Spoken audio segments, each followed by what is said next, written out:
Hi guys! Welcome back to my YouTube channel. Maganda yung panahon ngayon at naisipan naming lumabas at magpahangin sa labas. Yung lugar na ito ay dito lang sa amin, dun sa likuran namin. At masarap nga yung hangin dito at panigurado mawawala yung stress mo kapag nagpunta ka dito.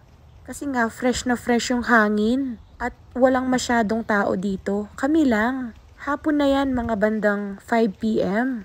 Kapag summer talaga dito sa Canada, ay hindi namin maiwasan na laging lumalabas at namamasyal. Kaya nga sinusulit na namin yung summer.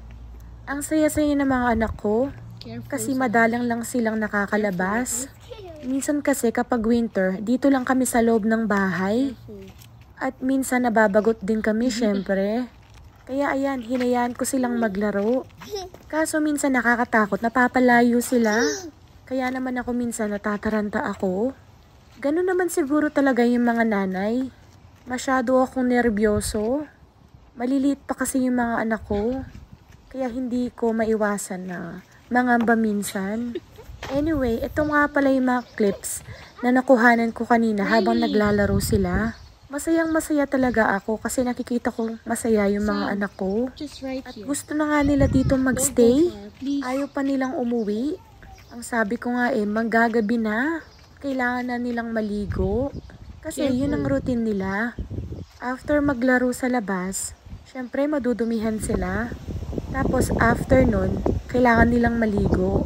Para naman fresh sila bago matulog. Located pala kami sa Northeast. Okay na okay kami dito. Konti lang yung mga tao dito actually. Konti lang yung mga lumalabas minsan. Kasi puro sila trabaho. Kapag may free time lang sila, doon lang sila lumalabas. Lalo na kapag summer. Sinusulit nila talaga yung summer. Pero kapag winter, tulog, trabaho, kain lang sila. At umuwi na nga kami. At tinry kong gumawa ng fruit and yogurt parfait. Ito yung favorite ko na pagkain.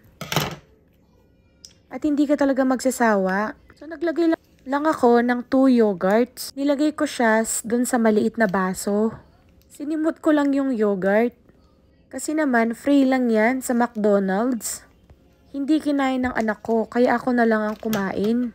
At after nga yan, lalagyan ko ng mga prutas. After kong lagyan ng yogurt, yung baso, lalagyan ko ng maya-maya ng blueberries. At lalagyan ko rin ng chia seeds. Gustong gusto ko nilalagay yung chia seeds kasi healthy din yun. At good for digestion. Masarap nga talaga ito every breakfast.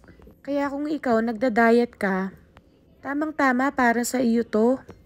So ayan, nilalagay ko na nga yung mga prutas. Minsan din kasi nabubulok yung mga yan sa ref. Kasi ako lang minsan kumakain. Sayang naman 'di ba kung hindi gagamitin. Mabili kasi ito sa Canada. At kapag bumibili ako, maramihan. At maya-maya, dadagdagan ko nga ng granola. Favorite ko rin yung granola actually. Isa rin yan sa mga pampadayat ko. Kaya lang minsan nauudlot. Kasi masarap talagang kumain. Hindi ko mapigilang mapa-extra rice sa mga niluluto ko. Pero aware naman ako minsan sa timbang ko.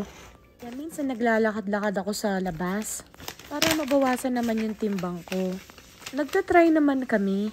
Pero madalas minsan busy.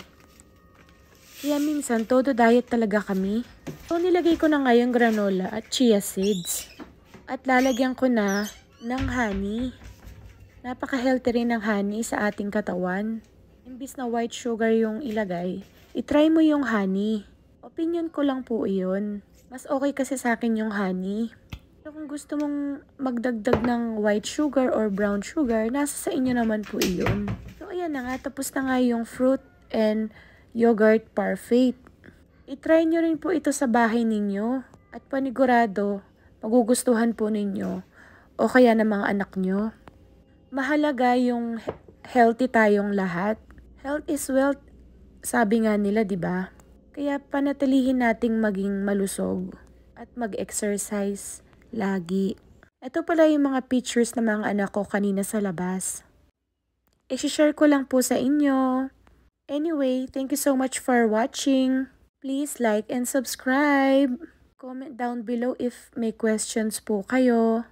At pakiring naman po yung bell notification para ma-update kayo next time. Maraming salamat po ulit sa panonood. We will see you next time.